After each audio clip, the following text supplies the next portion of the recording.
नमस्कार, मैं हूं राकेश कुमार। आप देख रहे हैं मत अभिमत। बिहार की लड़ाई अब नागालैंड तक पहुंच गई है। ये मैं क्यों कह रहा हूं? इसलिए कह रहा हूं कि नागालैंड में 17 फरवरी को चुनाव होने वाला है 60 सीटों के लिए, और इसके लिए जदयू भी अपने कैंडिडेट्स को वहां खड़ा कर रही थे। ललन सिंह जो राष्ट्रीय अध्यक्ष हैं, उनका ये मानना था कि यहाँ बिहार में बजट के बाद नीतीश कुमार राष्ट्रीय स्तर पर जो विपक्षी दल हैं, भाजपा के विपक्षी दल हैं, उनको एकजुट करने की कवायद के लिए निकलेंगे। उसके पहले वो जदयू को राष्ट्रीय पार्टी घोषित करवा दें, और उसके लिए कम से कम 3 सीट उनको वहाँ चाहिए, या 6% वोट की बात हो रही है। लेकिन वहाँ वो अपने कैंडिडेट्स खड़ा करें उसके पहले वहाँ पहुँच गए लोक जनशक्ति पार्टी के जो राष्ट्रीय अध्यक्ष हैं चिराग पासवान। और चिराग पासवान ने वहाँ वो कमाल किया कि उनके जादू के बाद जदयू के 39 लगभग नेता एलजेपी में शामिल हो गए। इसी पर बात करेंगे। चूँकि एक तरफ यहाँ बिहार में जदयू को मजबूत करने की बात कर रहे हैं उपेंद्र कुशवाहा, तो उपेंद्र कुशवाहा कर पाएंगे जदयू को मजबूत, इसका दावा वो ठोक रहे हैं, और इधर ललन सिंह अपना दावा ठोक रहे हैं। क्या होगा नहीं होगा, इसी पर बात करेंगे। हमारे साथ हैं पॉलिटिकल विश्लेषक और वरिष्ठ पत्रकार चंद्रभूषण पांडे जी। सर, सबसे पहले आपका स्वागत है। धन्यवाद। और साथ में मैं ये कहना चाहता हूँ कि अभी तो नींद ही आई थी, सपना देख रहे थे कि सपना तोड़ दिया चिराग पासवान ने जदयू का। क्या कहते हैं?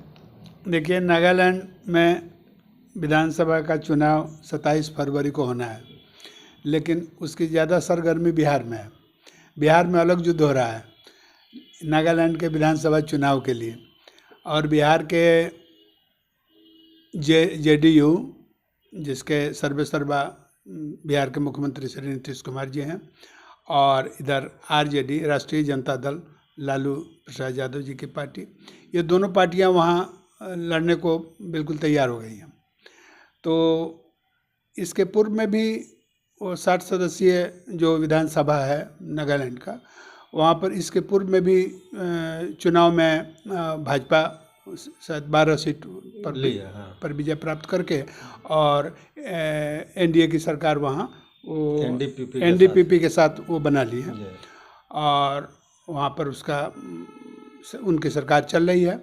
और इस चुनाव में चूँकि नीतीश कुमार जी बिहार के मुख्यमंत्री के रूप में, और जेडीयू पार्टी को एक राष्ट्रीय दल के रूप में लेकर के, और प्रधानमंत्री के दावेदार के रूप में अपने को इंडिया में घूमना चाहते हैं, अपने को मतलब कि हैवी वेट बना करके घूमना चाहते हैं।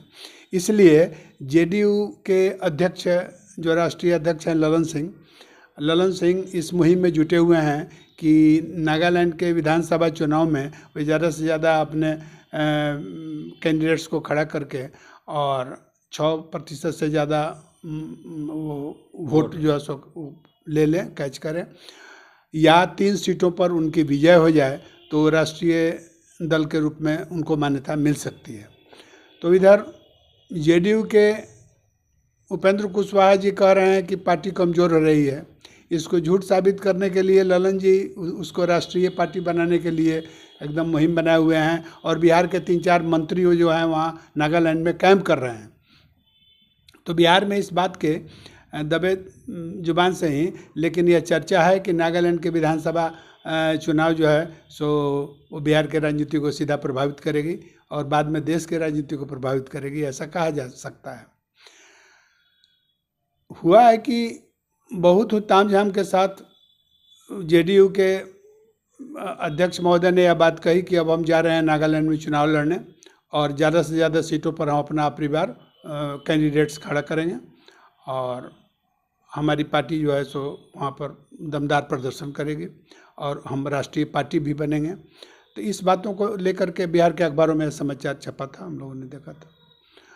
उसके बाद यहाँ के जो महागठबंधन है बिहार में, जेडीयू के साथ आरजेडी, राष्ट्रीय जनता दल लालू प्रसाद यादव जी की, तो इसके भी ये जो उप मुख्यमंत्री हैं आरजेडी के तेजस्वी प्रसाद यादव जी, उन्होंने घोषणा की कि हमारे राष्ट्रीय जनता दल भी जो है अलग सोलो अपना चुनाव खुद लड़ेगी और नागालैंड में हम लोग चुनाव लड़ेंगे। अरे तो मतलब कि महागठबंधन जो यहाँ साथ है वहाँ आपस में चुनाव लड़ने को तैयार है। हाँ, ये महागठबंधन के जो दोनों ये महत्वपूर्ण घटक हैं, ये पहले जेडीयू ने घोषणा की कि हम चुनाव लड़ने जा रहे हैं, इतने सीटों पर हम चुनाव लड़ेंगे वहाँ और अकेले चुनाव लड़ेंगे। तो उसके एक दिन के बाद आरजेडी के तेजस्वी प्रसाद यादव जी ने घोषणा कर दी कि हमारा दल जो है ये भी चुनाव वहाँ पर जा कर के अपना चुनाव हम लोग खुद लड़ेंगे और ज़्यादा से ज़्यादा सीटों पर लड़ेंगे। तो इस बात से यहाँ पर राजनीतिक चर्चाएं शुरू हो गई। यह भी चर्चा हो ही रही थी कि एक जोरदार धमाका हुआ, ये लोजपा के रामविलास गुट के जो एमपी हैं, नेता हैं, अध्यक्ष भी हैं पार्टी के, चिराग पासवान जी ने घोषणा की कि नागालैंड के चुनाव में लोक जनशक्ति पार्टी ज़्यादा से ज़्यादा सीटों पर चुनाव अकेले लड़ेगी। इस समाचार के आते ही एक जोरदार झटका जेडीयू को भी लगा, क्योंकि नीतीश कुमार जी का जो दल है जेडीयू, इनको सबसे बड़ा खौफ अगर किसी को है बिहार में चुनाव में, तो ये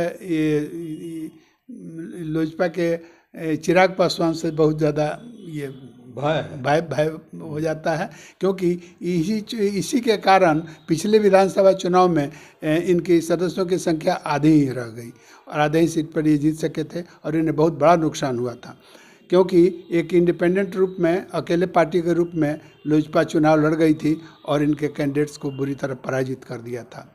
तो यह संकट बिहार से लंबा होते होते अब नागालैंड तक पहुंच गया है। तो ये आपसी खींचतान जो है सो यह नागालैंड में भी हो रहा है। बिहार की राजनीति नागालैंड में उसका एक परिदृश्य दिखाई दे रहा है।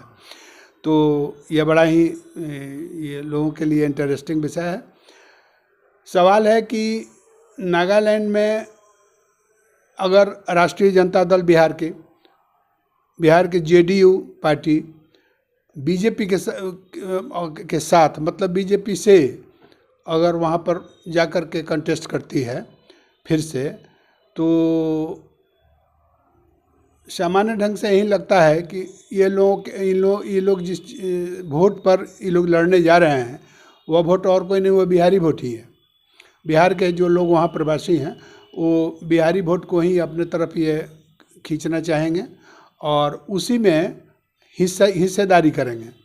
तो अब तो यह बात तय लगता है कि अगर लोजपा अपना उम्मीदवार देती है और जेडीयू भी देती है, आरजेडी भी देती है, तो जो वोट है वो वोट बढ़ जाएंगे। और वोट जब बटेंगे तो ज़्यादा हिस्सेदारी लोजपा को ही होगी। यह भी तय है कि ज़्यादा हिस्सेदारी उसको मिलेगी। तो ये पहले तो खबर आई थी कि यह 6-7 सीटों पर ये जेडीयू चुनाव लड़ेगा, लेकिन जेडीयू में अभी विधानसभा के लिए जो चुनाव होने हैं उसके नामांकन का अंतिम तारीख 7 फरवरी है। तो अभी यह 16 तक पहुँच गया। हाँ, ये इन लोगों का अभी फिगर तो पूरा का पूरा नहीं प्राप्त हुआ, लेकिन अभी तक ये बताया जा रहा है कि जेडीयू 16 सीटों पर चुनाव लड़ना चाह रही है। अब नामांकन का अंतिम दिन पता चलेगा कि कितने उम्मीदवार इन लोगों के द्वारा दिए जा रहे हैं। और दूसरी तरफ एलजेपी जो है वो 19 सीटों पर अपने उम्मीदवारों की घोषणा कर दी, तो यानी 19 सीट पर वो लड़ रही है। तो इस तरह अब 7 फरवरी के बाद यह चुनाव का परिदृश्य बिल्कुल स्पष्ट रूप से सामने आएगा कि कौन कौन पार्टियां कितने सीटों पर चुनाव लड़ रही है। अच्छा सर, इसमें एक महत्वपूर्ण विषय ये है कि चिराग पासवान ने कहा कि जहाँ जहाँ भाजपा अपना कैंडिडेट्स देगी वहाँ एलजेपी रामविलास अपना कैंडिडेट नहीं खड़ा करेगी।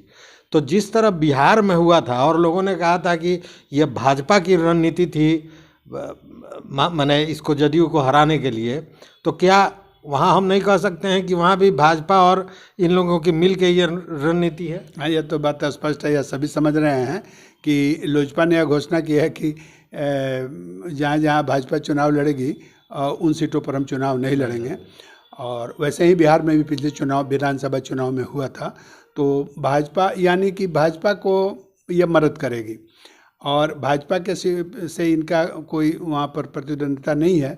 इनकी प्रतिद्वंदिता जेडीयू से होगी और हमको लगता है कि जेडीयू जहाँ जहाँ कैंडिडेट देगी वहाँ पर वहाँ और आरजेडी वहाँ दोनों पर ये अपने मैंने उम्मीदवार को खड़ा करेंगे और उम्मीदवार को जब खड़ा करेंगे तो इन लोगों की स्थिति वैसे ही हो जाएगी जैसे पिछले बार हुई है। और बिहार में भी जो बाई पॉल्स हुए हैं 2-3, उसमें जेडीयू आरजेडी की जो करारी हार हुई है वह लोजपा के कारण ही हुई है।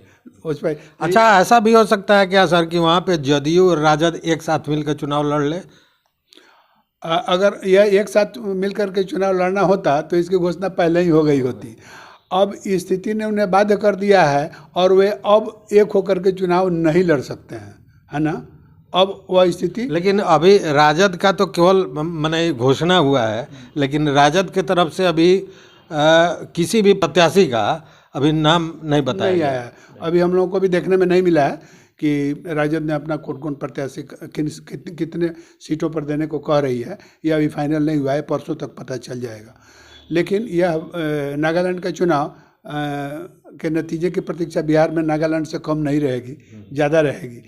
यह है कि ये जेडीयू को जो वहाँ पर विधि के अनुसार अगर 3 सीटों पर विजय मिल जाती है तो इनको 6% वोट इनको मिल जाएगा और या 6% वोट मिल जाए अगर कैंडिडेट नहीं जीतता है तो यह आशान्वित हैं कि चुनाव जीते न जीते हमारी पार्टी राष्ट्रीय पार्टी हो जाएगी। हाँ, इनका जो है सो मुराद पूरा हो जाएगा और नीतीश कुमार यह कहेंगे कि हम राष्ट्रीय दल के जो है सो हमारा दल राष्ट्रीय दल है और उसके हम कैंडिडेट, मतलब देश की राजनीति में जाने के पहले ही अपने आप को राष्ट्रीय दल का नेता बना के चाहते हैं कि जाएं। हाँ, कि थोड़ा असर पड़े। हाँ, इनकी तमन्ना वही है और यही कारण है कि वो मुख्यमंत्री का पद भी यहाँ नहीं छोड़ रहे हैं कि पद छोड़ देने से और जो है सो हम हल्के हो जाएंगे। अगर मुख्यमंत्री के पद के साथ एक राष्ट्रीय दल के उम्मीदवार होने के साथ अगर प्रवेश करेंगे तो हैवी वेट होगा। तो यही इनकी तमन्ना है और इसी पर यह काम बिहार में हो रहा है। यह राजनीति के लिए बड़ा दिलचस्प विषय है।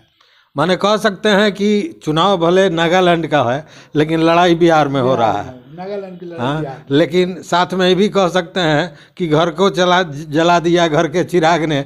चिराग पासवान ने ही बिहार की जो पार्टी है जदयू को, उसका वहाँ पे रास्ता बंद कर दिया पूरी तरह। एक बात है, चिराग पासवान की लोकप्रियता बढ़ती जा रही है। युवकों में यह आकर्षण के केंद्र है और एक दलित नेता होकर के समाज के सभी वर्गों पर इसका समान अधिकार इनका होता जा रहा है। इस बात से इनकार नहीं किया जा सकता। हाँ। तो कहने का मतलब है कि लड़ाई नागालैंड में, लेकिन उसका असर बिहार में होने वाला है। तो देखते हैं कि 7 तारीख तक कौन सा दल कितने कैंडिडेट्स खड़ा करते हैं। जबकि ये भी बात है कि जदयू के लोगों को चिराग पासवान अपने साथ मिलाने में कामयाब रहे हैं और जिस तरह की बातें निकल के आ रही हैं उससे लगता है कि रामविलास पासवान का जो सपना था उसको पूरा करने में चिराग पासवान कहीं ना कहीं कामयाब होते दिख रहे हैं। तो सर बहुत बहुत धन्यवाद। फिर इस पर नज़र रखेंगे आगे जैसा होता है। तो बहुत बहुत धन्यवाद, कोटिशाह आभार।